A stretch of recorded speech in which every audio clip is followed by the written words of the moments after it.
Hey there guys, my name is Marcus, and in this video I'm going to compare two great ETFs, SCHD with SPY. In this video I'm going to compare expense ratio, fund overlap, backtest performance, also what is the dividend yield history, and you will know it all. Now if you want to learn how we can make money with ETFs, I created a course and you will find the course down below in the description. Also, if you know yourself some good ETFs, share it down below in the comments and I'll be really happy to make videos on them. So without further ado, let's start. Now here we are, SCHD and SPY. I forgot to change that, like this. What we can find, SPY got higher expense ratio comparing to SCHD by 0.03%. So that means that if you would invest $10,000, you would pay $9 with SPY and $6 with SCHD. With assets under management, we can clearly see that we're going to have 424 billion comparing to SCHD 30 billion. Then we see also the average daily volume here, 29 billion comparing to 143 million.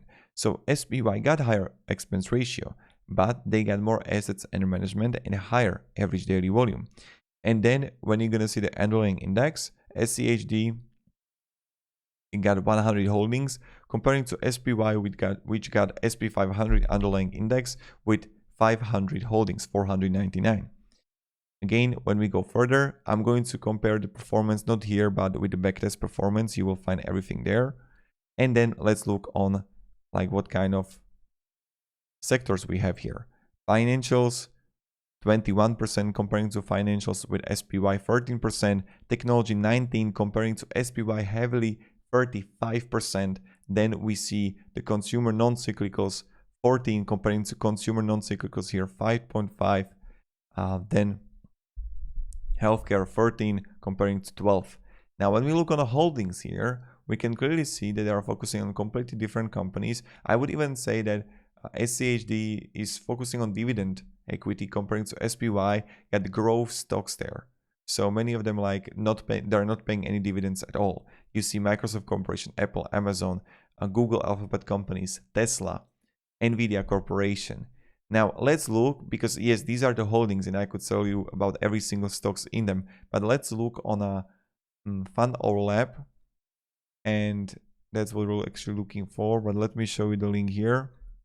Okay, so here it is, SCHD with SPY. When we're gonna look on the fund overlap, we can clearly see that they are overlapping only by weight for 10%. So 55% of SCHD 102 holdings you would find in SPY. So SCHD, out of those 100 holdings, 50 of them, 55% you would find in SPY. On the other hand, only 10% on SPY's 505 holdings we would find in SCHD. And you see also the overlap here by 10%. That's not much. Now when you look like what they're actually overlapping in is a Home Depot, Pfizer, Broadcom, PepsiCo, Coca-Cola, Verizon, Texas Instruments. So they're not overlapping by much here. Now when we go further and when you look on a backtest, this is the most important stuff that I want to show you is here.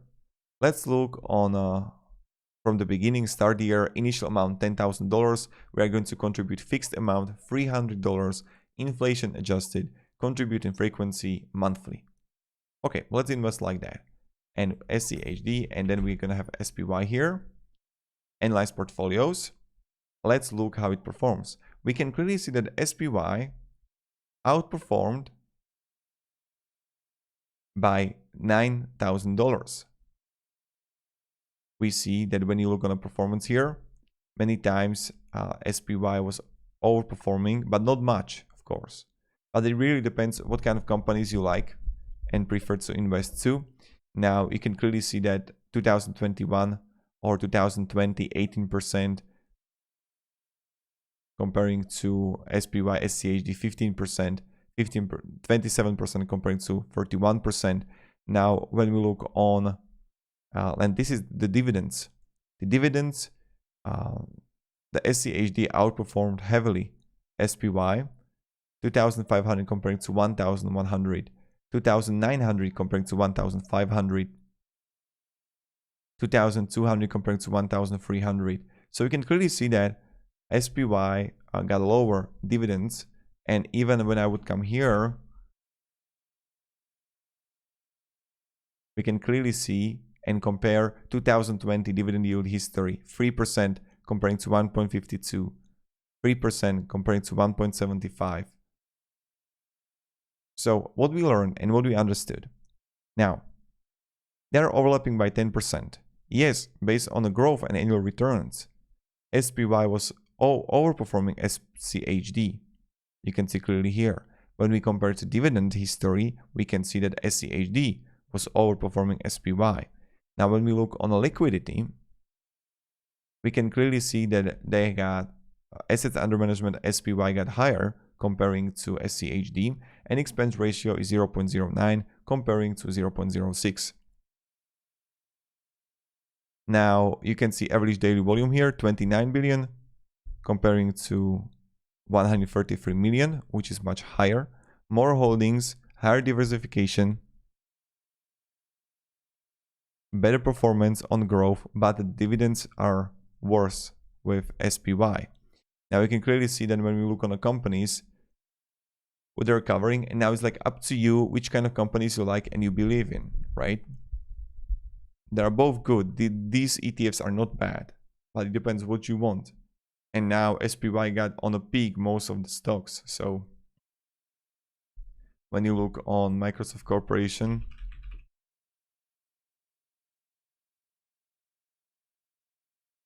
see it was performing really well. Then Apple.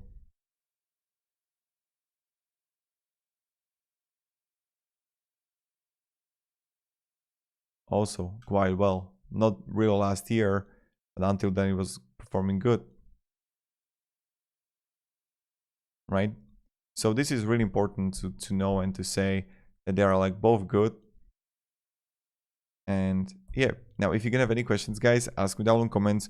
As I mentioned, if you know other ETFs, share it down below in comments, and I'm really happy to compare them. SPY, SCHD, both are fine. It depends which kind of stocks you want. SPY got a higher expense ratio, but more assets under management and higher average daily volume.